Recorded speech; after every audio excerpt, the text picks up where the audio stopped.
All right, peace and greetings, YouTubers. So the Janet Jackson documentary, night number 2. Now, I've already kind of done a review of night number 1 on my previous live from a few days ago, but I will kind of reference parts of segment 1 in this one as well if people don't want to go and sit through my 2+ hour live video. But overall, in regards to the documentary as a whole, if the goal was to humanize Janet Jackson and have people see the world through her perspective, through her lens, and how she interprets different events that took place, I think they nailed it. In regards to presenting a piece of work that really highlights her impact and legacy in her career, I think they hit the mark, but I think there could have been a bit more. But I think that's because, again, there's so many directions this documentary could have gone in. Because, again, Janet Jackson has had this 40+ year career, and it's extremely hard to squeeze it all into 4 hours. Really, probably 3 hours and 20 minutes by the time you take into account all the commercials. And so what I remember reading is that this documentary initially was going to be a behind-the-scenes documentary of her on her State of the World tour from 2017, 2018, almost literally going into 2019. Because, again, this was the comeback after she had just had the baby. She had just postponed the Unbreakable World Tour, and a lot of people didn't think she was going to really come back and, finish the job, and she came and she did. And so she had a camera crew with her for years, following her everywhere. And even as I went to some of the different shows, you could see the camera crews there, and they even followed her afterwards. But it looks like it branched from just following that tour to, all right, let's just do a full documentary on her life. And then again, you run into the conversation of, well, how do you want to present this documentary? Is it going to be, we're just going to focus on Janet telling her story so we can see how she sees the world? Or do we want to present a narrative and a piece about her career and the impact and the legacy and how important she was to music? Or do we want to go in the realm of, let's speak about the Jackson family as a whole and humanize the entire family and paint the picture and kind of debunk some of the things that have been said about different family members and how the world perceives? Like, there's so many layers it could have gone. Or it could have gone in the direction of everything that happened in regards to the media and everybody trying to wash out the Jacksons, especially after the allegations and after the Super Bowl. Like, there's so many directions it could have gone in. So I think the challenge that they may have run into was trying to figure out how to kind of somewhat accommodate all of that, to an extent where people would leave with a better understanding of all of the context in regards to those different conversations. But I think there's so many layers to the documentary, so I still enjoyed both nights. It was interesting because Janet definitely talks about all of her relationships in both parts. She talks about James DeBarge, which honestly she doesn't talk about very often, but she was very transparent in that one. And she also did it in a way where she could paint the picture that was there, but she wasn't going to just kick the man while he was already down. She kind of just said, yeah, there's certain things that took place, and these are the reasons why I think they took place, and this is what I thought I could do to help. But, she could have definitely gone in a way where it could have gone in a totally different direction. Side note, I'm going to just say, Janet is better than I am. Like, if I were Janet, I would have had smoke for so many people in this documentary, especially in part 4. The way I would have had a list of people that would have been getting fried up one by one by one by one. I mean, Justin would have caught it. I don't care if she told him to kind of fall back and, you know what, they already want to be mad at me, so you just go and live your best career. I would have still dragged Justin. Like, yeah, I told you not to say nothing, but you saw they started dragging me. You could have said something, and then you're going to come out with a diss record and everything. Because that's the piece that got me. I understand, I guess, her telling Justin to never say anything about the Super Bowl, whatever, cool. But then Justin kept doubling down, and he made a mockery of this crap, and he'd have all these different performances and pull open his shirt and had whole songs where he references the Super Bowl. And then there was the diss track and the could you speak up a little louder, you didn't come in clear line, and missed you on the charts last week, that's right, you wasn't there. Oh no, ain't no grace coming for me. My whole career got derailed, and you want to ride my coattails and then talk trash. Okay, time out. That ain't what we're doing. Then you want to call me for the Super Bowl last minute because you're trying to clean up your image. You got me effed up. Like, if I was Janet, Janet would have been going in on Justin. I would have went in on Les Moonves. Like, that's the dude that pretty much orchestrated the takedown of Janet Jackson. When you saw her get banned from MTV and radio and disinvited from award shows, that's the call from Les Moonves. And he did all of that. Meanwhile, he's over there sexually harassing and sexually assaulting women at the same time while he's trying to be all of a sudden the conservative role model for family values. Please, Les Moonves would have got dragged. His wife would have got dragged. Julie Chen, you can catch it too. I like Big Brother, but you tried it because she was always saying some out-of-pocket stuff about Janet. And this is why I'm like, yeah, Julie, you said all that stuff about feminism and women empowerment, and as soon as some black women came to the conversation, you jumped ship. So you can catch it too. Like, I would have dragged them. I would have been dragging the people over at radio, where literally when you talk about the Jacksons and their impact in music, some of them songs they had kept some of these little smaller radio stations in business based on just the impact that Janet had. And, you know, for her to get banned from literally almost 70% of radio stations in the country overnight. And so a lot of these different radio shows, even though I know it was coming from the powers up top, whereas again, you had Janet going on tour and stopping in all these different cities and helping to put some of these radio shows on the map that were struggling. And then y'all get one phone call and jump ship. Y'all can catch it too. Like, radio would have got it. MTV would have caught it. Oh, Janet is so much better than me. Media outlets that just decided they were going to spend all their time like dragging the whole family, they would have been catching it. Coca-Cola might have even caught some smoke too. And that's why she went and worked with Pepsi anyway. Like, I would have just went down the line of everybody I had smoke for. But she is a better person than I am. And Catherine done raised them right, I guess. She had poison. She's just in a place where it's like, you know what? I've moved on. Y'all move on too. I don't follow directions though, Janet, so I still got smoke for Justin and Les Moonves. But anyway, but overall, I think getting back to what she talked about the relationship. So, you know, she talked about James DeBarge. They make the references about Renee Elizondo, and this time you actually hear a little bit more than what we've known. You know, she hasn't talked a lot about Renee after they divorced, but you know, you get to see the behind the scenes clips, and it does highlight the fact that they were great business partners. But it does kind of seem like Renee was really obsessed with the idea of power, or the idea of kind of being the vision behind a lot of the creative decisions that were made. But it looks like a lot of this footage that was utilized it seems like it's something that he released, it seems like. So maybe they're in a better space right now.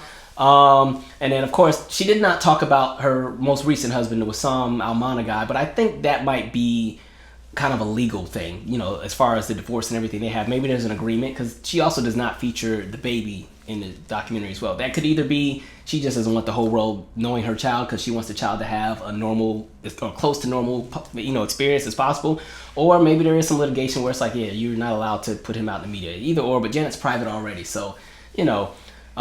They talk about Jermaine Dupri, and that kind of confirms some things that had already been circulating as far as why they broke up, which kind of sucks because the timing just seems horrible, because they broke up not too far before Michael had passed. Like, it was all around that same 3 or 4 month period, and that's also coming out of, you know, kind of like that public shame that she had after she canceled the Rock With You tour and some of the bad press that came with that. So she was already just in a really crappy space when all that happened. But if you remember, JD has that big giant tattoo on the side of Janet, and I always wondered if that was like the apology tattoo, and it was kind of like, too little too late, I'm out.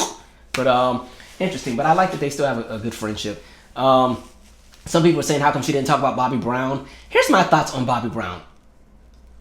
If Janet and Bobby had anything, I think they just had fun together, if you know what I mean. I feel like they just chopped it up and had some fun, but there was never going to be anything more of it. And based on the timeline with Renee, I don't know how this fits into the picture, because she would have already been with Renee unless Janet and Renee were like on a break temporarily, and Janet said, all right, I'm gonna live a little, you know, because, you know, I'm young and attractive and Bobby's young and attractive, and we're gonna have some young attractive fun together. So who knows? But, you know, Bobby has his perception of the relationship that he had with Janet, and Janet don't even acknowledge it. So, you know, there's that.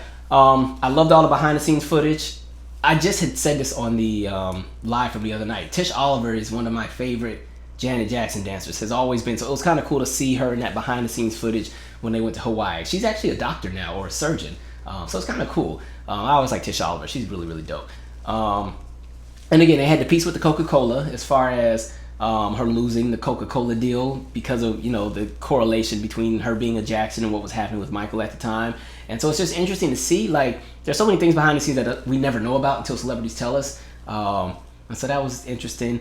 I was kind of excited to see that there's more professional footage of the Janet tour, because again, for diehard Janet fans, that's the one tour we all want to be released professionally. And for years, we were told there was no professional footage of it, but people were like, nah, because the What I'll Do video is out, and the Because of Love video has some stuff. And then, you know, some years ago, it was revealed, like, no, there were special shows that were taped. They just weren't released. And then I saw the interview from the background vocalist Romeo, who talks about, yeah, we recorded some special shows for that tour, but when it came to the conversations and contracts around the royalties and the publishing and all that, there couldn't be a full agreement, and so it was never released. So the footage is there. Maybe one day we'll get it. But it was interesting watching her do Anytime, Any Place, and there's Shaq. I was like, where did that come from? Look, Janet has lived. Let me see. I wish the documentary would have kind of gone a bit more of the route of how it went in the last 10 minutes. Where they really start highlighting the music and the legacy and all that. And I just say that because there's so much that she has accomplished, and like I said, it's hard to capture it all in a documentary. But even in episode 1, when they kind of talk about Rhythm Nation and Control, the fact that the only 2 songs featured were Rhythm Nation and Control, I'm like, I don't think people realize how big those 2 albums were. Like, even with just the singles from those 2 albums, she had 12 top 5 hits just from those 2 albums. The only single that wasn't a top 5 hit was Pleasure Principle, because I think it peaked at 14, and even that song is deemed iconic because of the video. And so, you know, so many signature songs were just out of those 2 eras. So songs like Nasty and What Have You Done For Me Lately, and Miss You Much being the biggest song of 1989, or even Black Cat being a song that, you know, not only went to #1 on the Billboard Hot 100, but also the rock charts, which I think that's a stat that not many black women have in general in the music industry. So I would have loved for there to be a bit more dialogue about the impact of the music and what it did as far as changing the landscape. Also when it comes to her music videos as well.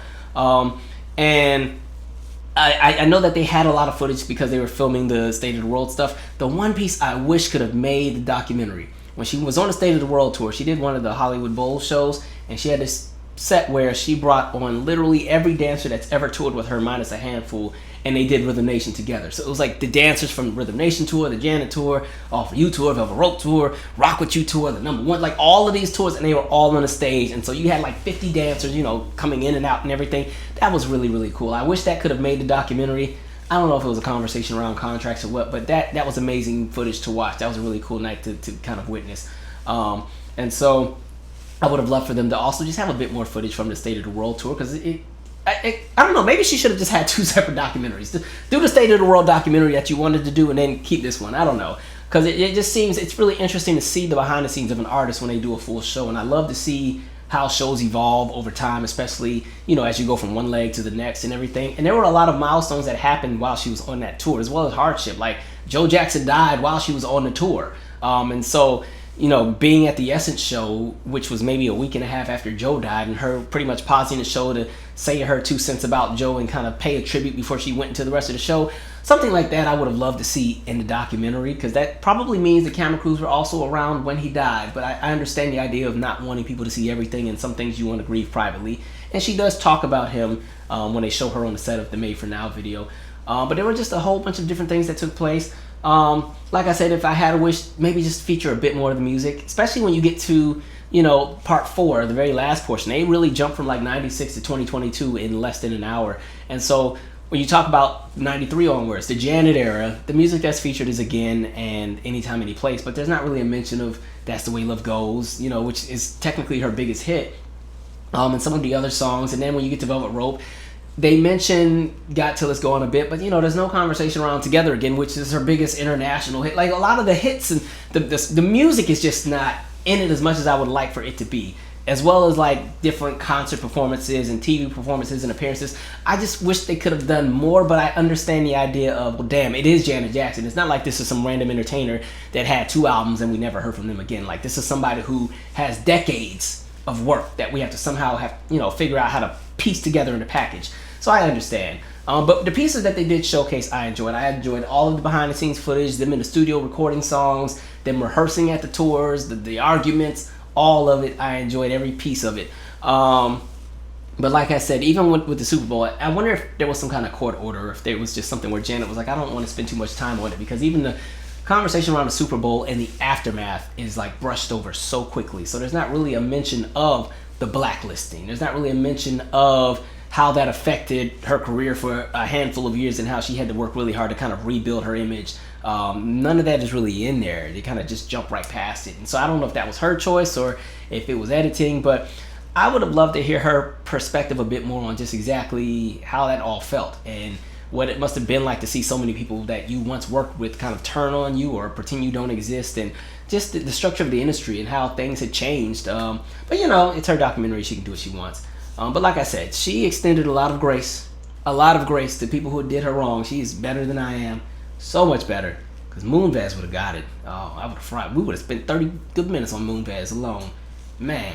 But, you know, great documentary. I think it's a great way to just highlight all of her accomplishments. As well as humanize her, where you, again, like I said, you're finally hearing her talk about things and just give perspectives into the way that she sees things. And even as far as her relationship with her brother and how, you know, she sees things and how the world may paint things to be different. the media also kind of tried it with the marketing of this documentary. They kept trying to say, oh, she slams the brother and he fat shamed her. And then when you finally see the documentary, I'm like, no, she just said as kids they used to make fun of each other like all kids do, but it did bother her later down the line. But it's so interesting how words get twisted because people need a story. Overall, I enjoyed it all. I'd love to see more documentaries from other artists, especially artists that can tell their own story, because so many of Janet's peers aren't even here anymore. They don't get to tell their story, so everybody's doing it for them. And sometimes it doesn't come from a good place. It comes from a place of we just want the ratings, we want the exclusives, so let's put all the dirt, and it's almost a hit piece featuring the music. So good for her being able to take charge of her narrative. She also kind of hints that she's leaning towards kind of just living life and retiring. And I said that in the last live. Like, I'm completely fine with Janet saying, see y'all, I'm out. You know, I've done enough. Here's however many albums I have, and here's all the tours. Enjoy them, because I'm not about to be out here still trying to do 8 counts at 75, you know, because y'all still want more and more and more. Like, listen, I done gave you a whole bunch of tours. I've given you all these albums, movies, TV shows, looks, soundtracks, styles, everything you can think of I've given. And if you weren't there to receive it all, because maybe you jumped shit between 2004 and 2022, they ain't got nothing to do with me. But yeah, definitely an entertaining watch. I'm just happy it came out. And yeah, that's pretty much all I got. So share your 2 cents. What were your thoughts on the documentary? Like I said, if the goal was to just put her perspective out there, I think they nailed it. And even as far as presenting her legacy, I still think they do a good job. I just would have loved for there to be a bit more, especially in regards to just highlighting more of the music and the videos. But, you know, it is what it is. I also love that so many different entertainers were featured. It just kind of shows the vast reach that Janet had, where you have politicians and actors and athletes and all these different people who have so many positive things to say about her, and they couldn't even feature all the footage. You know what I mean? Like, when you look at the trailer, there's a bunch of stuff in the trailer that is not in this documentary, so I can imagine what had to be cut because there was just that much to put in there. But anyway, I'm being long-winded, so I'm gonna get off. Share your 2 cents. I'm out. Subscribe.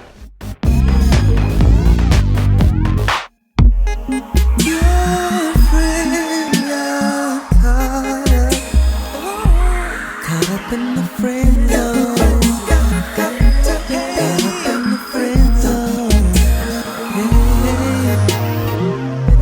That friend who loves you undercover. That friend, but you're just way too blind to see. Giving your loving to another.